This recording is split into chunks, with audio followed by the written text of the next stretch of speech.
This is where you talk about Jews, women, and blacks. Let's just take a listen.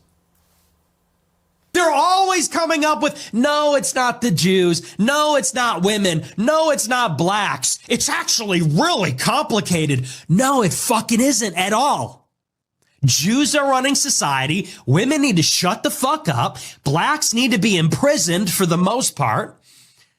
And we would live in paradise. It's that simple. Okay. Would you like to clarify what you meant there? That's all true. That's 100% true. Everything I said in that clip is true. Including that blacks need to be imprisoned for the most part. Yeah.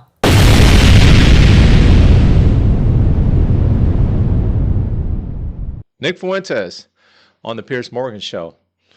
Man, I loved it. It was good. It was good, man. And there's going to be some people who are going to be upset about this, but one thing I could respect Nick Fuentes for is his honesty. I don't agree with everything that he says, man. Okay. I don't agree with everything that Piers Morgan says, and I'm a fan of Piers as well. Fan of Nick, fan of Piers. So this showdown had to happen, and I'm glad that it did. I don't think it actually turned out the way that Piers thought it would be. I think he was trying to back him in a corner, but social media has spoken, man. Social media, they give Nick the nod. They said, you know, Nick did his thing. He showed up. And you know, Piers Morgan was had home field advantage. They said Nick showed up, showed out. So without further ado, man, let's take a look at it. Let's see what you guys think, man. I want to come to something else you said. This is where you talk about Jews, women, and blacks. Let's just take a listen. They're always coming up with, no, it's not the Jews. No, it's not women. No, it's not blacks. It's actually really complicated. No, it fucking isn't at all. Jews are running society. Women need to shut the fuck up. Blacks need to be imprisoned for the most part. And we would live in paradise. It's that simple. Okay. Would you like to clarify what you meant there? That's all true. That's 100% true. Everything I said in that clip is true. Including that blacks need to be imprisoned for the most part. Yeah. Yes. But all of them? No, for the most part. What does the most part mean? What percentage of American blacks would you like to see in prison? Whatever the percentages of the murderers. I think it's 1 in 20 black men will commit a murder in their lifetime. So maybe let's say that, 5%. Oh, so you're talking about black people who murder people? Yeah. Oh, absolutely. Yeah. But you didn't say that. That's you the just crime said problem. blacks need to be imprisoned for the most part. You didn't clarify that you were talking about black murderers. Right. No, you're right. That's a good addition to that. That's a great point. You think it's funny or? Yeah, I do. I think it's hilarious. I think it's totally true. Do you think a black American would find it funny? You think that blacks should be imprisoned for the most part? Blacks are my biggest fans. I get high fives all the time. They say, Nick Fuentes, I love your show. They agree with me. And you want to know why? Here's the difference. Black people are the most victimized by other black people. You think black people want to live in the hood and the ghetto and get shot all the time? That's what happens in the south side of Chicago. You should come here. I'll take you there. We could go to Garfield Park. My son went to Chicago University for a year, actually, several years ago. Yeah, that's a bubble. That's a bubble. You think you're in Chicago and Hyde Park? You don't know Chicago. Go a little bit west, see what it's like over there. And I'll tell you, black people agree with me because they're tired of it too. And maybe not most of them, but a lot of them agree with what I say about that because they know how it is. That's why the first thing they do when they make a little bit of money is they go and leave to another neighborhood. Okay, so what was just remind me again, the percentage of black men who commit murder in America? Okay. We're gonna let Piers finish here in a second. I just want to interject real quick, Piers. Nick is absolutely right. So Nick said, Piers said his son went to the University of Chicago. Yeah, go a few blocks west, like Nick said, and you'll see the larger part of Chicago and the larger part of that particular neighborhood. Look, man. People like Piers are rich. They've never lived in a predominantly black neighborhood. I grew up in predominantly black neighborhoods, man. What Nick is saying is absolutely correct. I mean, just take a look at what's happening in Chicago now. You have all this violence, man. You have black on black crime everywhere. All of these people dying on a weekly basis. And it is insane. And if people get upset when people call it out, well, there's people like myself who come from this environment. You know, it's not that we hate black people. We hate bad behavior. And the behavior that we were subjected to growing up was this violence, man. Gang activity, drugs, violence, all of this stuff. And I've lived in black neighborhoods, Latino neighborhoods, and white neighborhoods, man. The problems that I've had, the violence that I've had, guns drawn out on me and stuff like that, and other things, it's in black neighborhoods. It's the truth, man. It's the truth. So that is why myself and a lot of my friends that I grew up with, when they got money, when they started going out there and getting real money, they left. They left. I left. We left. Because we were done with all of the violence and done with people justifying the violence. And good black people that want peace in their lives and for their families is tired of this. No one has more black fatigue than black people. I'm just going to let y'all know that. Not even Ku Klux Klan members got more black fatigue than black people because we lived it. You ain't live it, Pierce. You ain't live it. You witnessed it from your folks' pad, scribbled in your notepad and created your life. Y'all ain't ready. Y'all ain't ready. Shout out to Hove. What was the percentage you gave me? It's 1 in 20. 1 in 20. It's 1 in 100. No, it's 1 in 20. No. Less than 1 in 100 black US men commit murder. That's the most up-to-date crime statistics in America. That's not true. I've seen other statistics. They say 1 in 20 will eventually commit a murder. So your rate means that you're saying that 5 times as many black men commit murder as the official crime statistics say. Yeah, there's a report, I believe, on X by Data Hazard. I'll have to go and double check that for you. But yes, there's some pretty shocking evidence that says that it's far more alarming than you would think. I mean, whether it's 1 in 20 or 1 in 100, that's a lot of people, Piers. I mean, sure, this is a lot of white problem. people commit murder too. Well, they do, don't they? Okay, but it's about proportionality. I mean, white people are 65% of the population. Blacks are 13%. And I think anybody would tell you that more black people proportionally commit violent crime than white people, and people vote with their feet. People would rather pay a much higher property tax. Most mass shootings. What's with the interruptions? I'm sorry. Thank you. I appreciate that. You know, you look at in Chicago, in New York, these neighborhoods are so stratified. People would rather pay a high tax rate. They'd rather pay a much higher property value to live in a less diverse, less black neighborhood because they don't want to live around the violence. And I think that when you look at even on the public transit, the subway, the blue line, you know, people don't want to go there because they know who occupies and menaces the public transit. It is these people like Daniel Penny had to deal with. It's people like Irina Zarutska had to deal with. And that's just the uncomfortable reality. You've also said you don't want to live near black people. Let's take a listen to this clip. I'm a new generation of white person.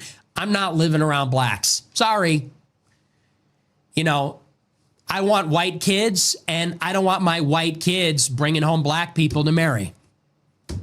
It's racial for me. And call me racist. Oh, very Christian of you. I don't give a fuck. I mean, it couldn't be clearer, really, unless you want to say that's another of your jokes. But you're basically saying, yeah, I'm a racist, aren't you? Yeah, I'm fine with that. You're fine with saying you're a racist? Totally. I think everybody's racist. I think everybody, if we're being honest, is racist. I think everybody, the only people that aren't racist or pretend not to be are white people to their detriment. Everybody else is racist. But earlier in the interview, I agree with Nick, man. Maybe it's not so much racist with a lot of people. Maybe it's more being prejudiced, right? Prejudice about different things, about ethnic groups or different groups of people, right? I mean, I don't hate any race. Like, I don't hate a race just because you're that race. I might hate some of the things a particular race does a lot. I mean, people have black fatigue right now because of the propensity of violence that's in the black community. Now, that this is coming from a lot of black people. A lot of black people have experienced this. It's just now people are speaking up, or we have platforms to speak up now, right? But I felt this way since I was a kid, man. I didn't understand. Like, man, this is my thing. People will preach and will preach about like racism, right? People saying racial epithets and treating them a certain way because of their ethnicity. However, when you were in the black community, if you have black family members, man, especially your elders, man, they would say some of the most disparaging racist things I've ever heard about blacks and about whites and Latinos. And I mean, they would say all kind of stuff. I mean, I can remember my father telling me not to date white girls. I can remember him, and then they would go, because they're from the South.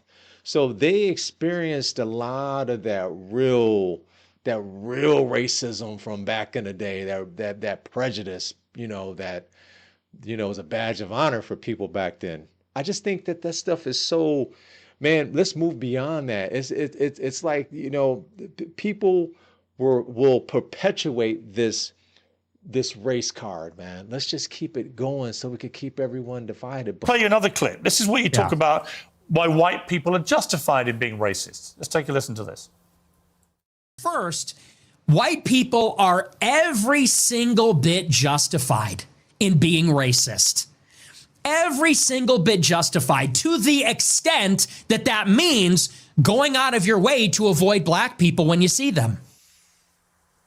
You stand by that? Absolutely. Absolutely. Absolutely. So white people should go out of their way to avoid black people when they see them? Absolutely. They would be wise. Why? Because it's a lose-lose proposition. If you're Irina Zarutska and you don't walk the other way, you get stabbed to death and you die. If you're somebody else and you walk on the subway and you stand near a black person or something, maybe it's fine. It's a lose-lose proposition. So no, I think that white people have been beaten into submission, that we're afraid to tell the truth about it. And the truth is that when you go into these major cities like New York or Chicago, I believe she was in North Carolina, there is a menace, which is young, black, adolescent men. They're extremely violent. And we have been told that we have to pretend like they are every other person. We have to be colorblind to that. And we're supposed to go and be in the midst of all this danger.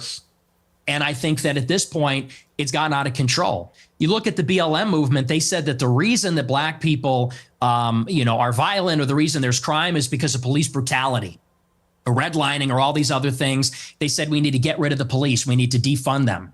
And a lot of cities did. A lot of cities like Chicago, for example, the police changed the rules of engagement. They don't chase them. It's not a felony if you steal a certain amount of merchandise. They won't chase them on foot. And now the city's totally up for grabs. And now whether you're in the Gold Coast or whether you're on the Mag Mile or you're in the worst neighborhoods in the city, you might get shot, you might get mugged, someone might run up on you. And I tell my followers, it is better to be perceived as racist or racist and walk the other way and maybe keep your life than to say, I'm a good anti-racist. I don't mind that this person's making me uncomfortable. Maybe he's looking a little froggy. I'm going to sit down because I'm a good person and get stabbed, mugged, whatever. And by the way, this is a strategy. They call it the friendly stranger. There's a crew of them. They do this in Chicago. They stand outside bars, black people. They approach strangers. It's a robbery crew. And they pretend to be a friendly stranger, and then they mug them. And stupid white people say, oh, hi, yeah, nice to meet you.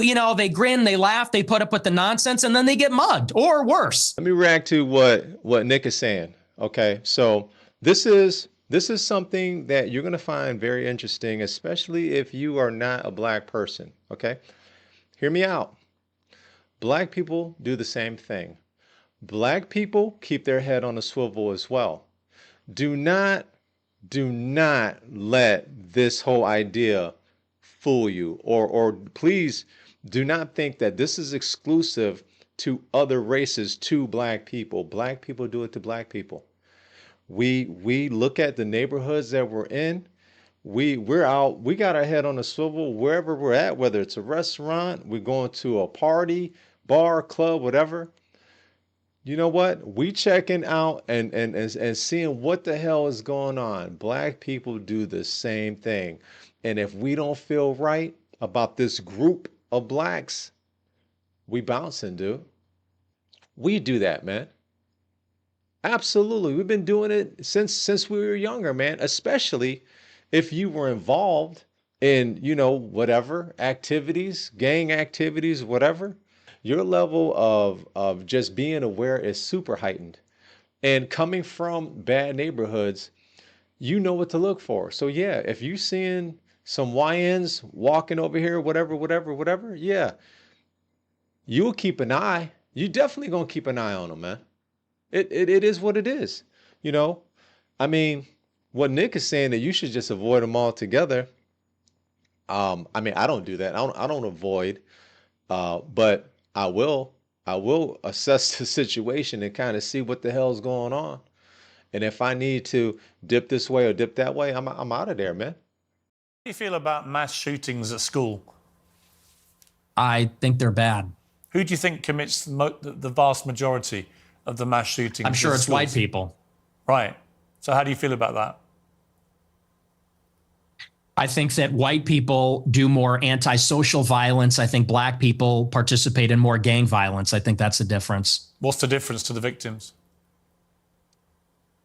There's no difference to the victim, but it's a different kind of crime. And it's a different proportion also. Do you know what percentage of white people are school shooters? I know that the vast majority of mass shootings in schools in America this century were perpetrated by young white men. And I'm just what proportion I'm curious.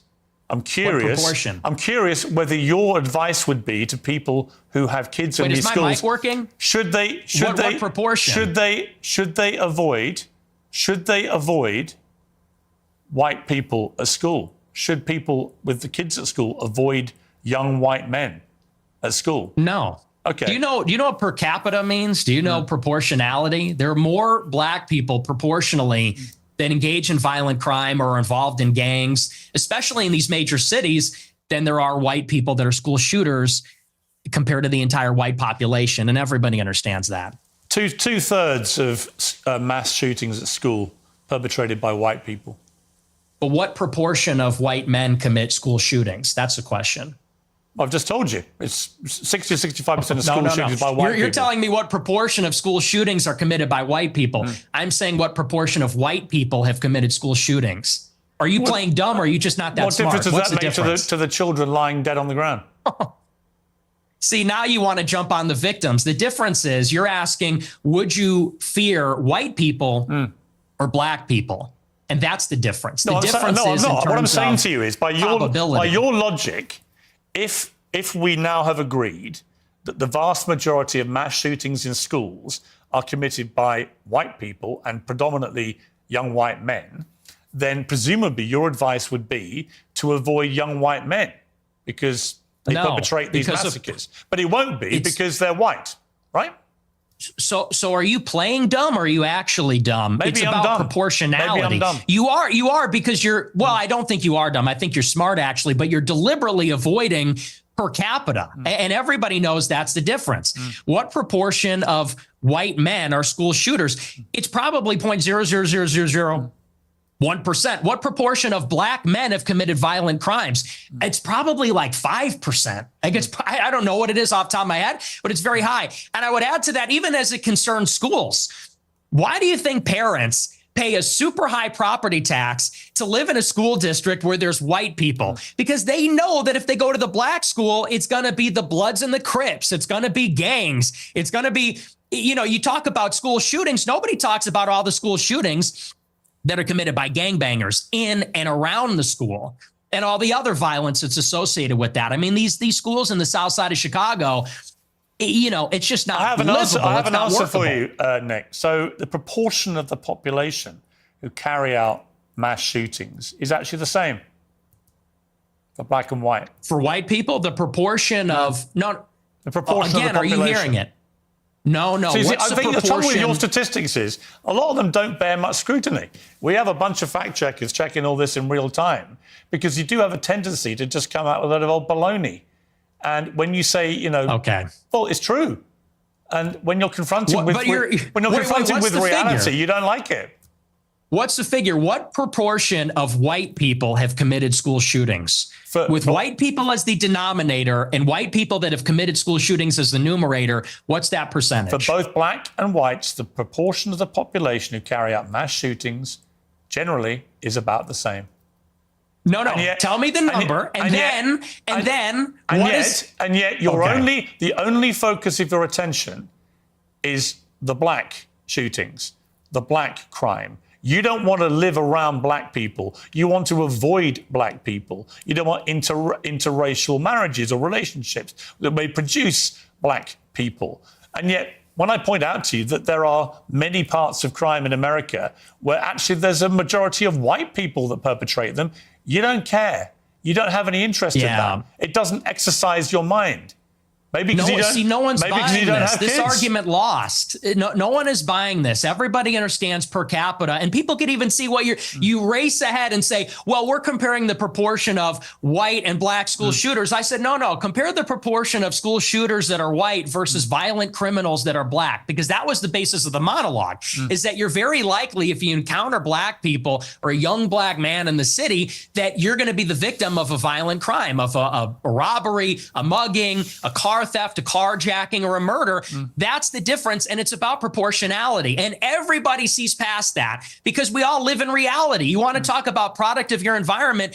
People that live in New York, Chicago, LA, we live in reality. We live in this environment, and we see what it's like. And the threat, the danger, in terms of probability, it's not even comparable. And I would say this, to your point. If you're in a high school and truly, if you see a white person who looks like a little autistic, he's got the SSRI stare and he reaches for a backpack, people joke and say, run. Similarly, if you see a jalopy pulling up with a bunch of black people in it and they got their pants around the ankles, you're going to run also. And I'm saying the same thing. The difference is, the latter happens much more often. It's much more common. In Chicago, there's like 10,000 carjackings and car thefts every day. It's in the thousands. It happens all the time. How many mass shootings committed by autistic SSRI white people?